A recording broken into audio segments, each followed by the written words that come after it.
The Roughest, Toughest Bastards, Part 1. What the Marine Corps really protects in the mind. There's a moment on that ship where somebody calls it what it actually is. A sunless, moonless, skyless, oceanless nightmare of a prison. They think they're describing life at sea. They're describing the ego's world. No windows to anything beyond steel. No stars. No horizon. Just recycled air, recycled jokes, recycled fear. Bodies stacked in tight racks, moving in circles, waiting for the next alarm. It's the perfect symbol for the closed system of the mind that believes in separation. A sealed container filled with young men and women taught that the only way out is through fire. And then they say with pride, "We're the roughest, toughest bastards on the planet."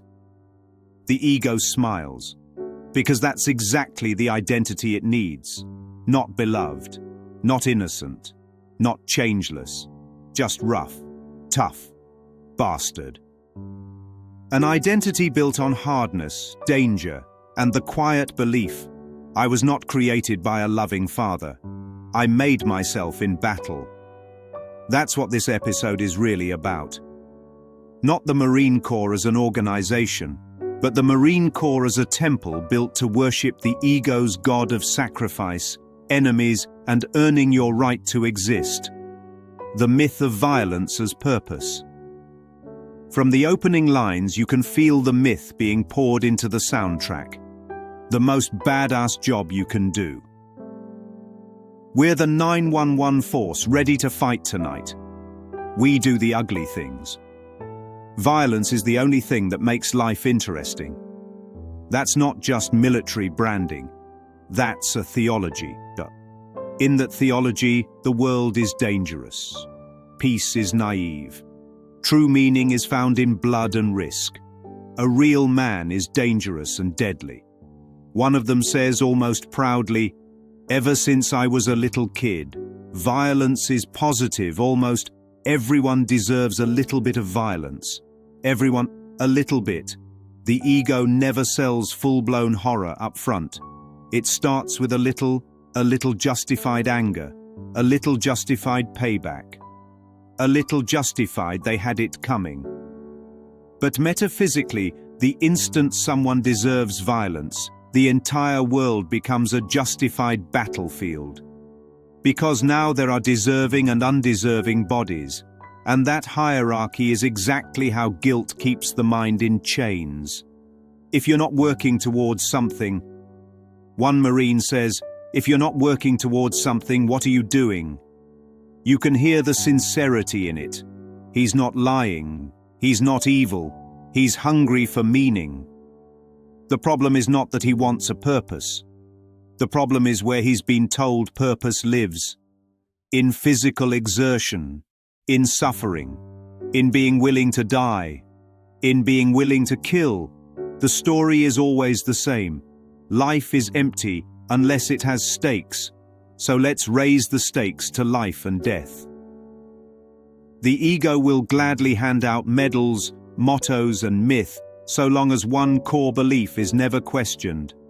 I am a body in a dangerous world surrounded by enemies, and my worth is measured by how much I fight. That's why one shot, one kill is so seductive as a sniper motto. Not just for its efficiency, but because it echoes the deeper belief. One decision, one guilt, one mistake, one eternal stain, one misstep, and you never get back to clean. The Marine Corps turns that into a skill set. The ego turns it into a cosmology. The enemy as the organizing principle. Strip everything away and you're left with one word holding the whole machine together: enemy. If there were no enemy, the entire armed forces would shut down overnight. No enemy, no mission. No mission, no identity. The Pacific is described as a tough neighborhood. China, Russia, North Korea. The language is constant. Threats, adversaries, tensions are high. It's only a matter of time. But the metaphysical logic is simple. There are hostile others out there. If we don't project power, they will attack. If we back down, we are weak and unsafe. Therefore, constant readiness to kill is the price of peace. That equation guarantees war while naming itself defense. The real enemy is the belief in separation in the mind. But that feels too close, too intimate, too responsible. So the mind projects it outward. China, Russia, terrorists, them. And then trains 19-year-olds to take the projection seriously enough to die for it. As long as enemy is believed, the projection continues. Change the flag. Change the uniform.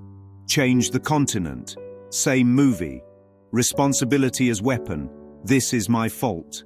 The commanding officer says, there is no acceptable answer other than, I have failed. This is my fault.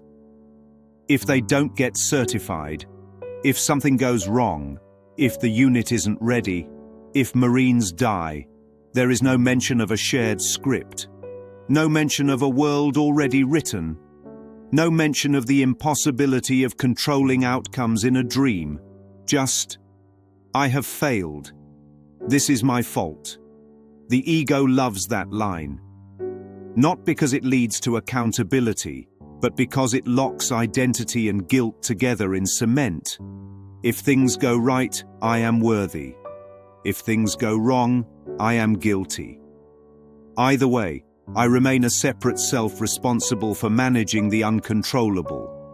He talks about being handed the unit's colors, a battle flag, and how everything looks different afterward. There is no, they said, you are they. Translated metaphysically, there is no higher mind, no spirit, just you alone, with impossible responsibilities and limited power. It's leadership, yes, but it's also the doctrine of ego identity in its purest form. You alone are responsible in a world you cannot control, surrounded by dangers you did not create.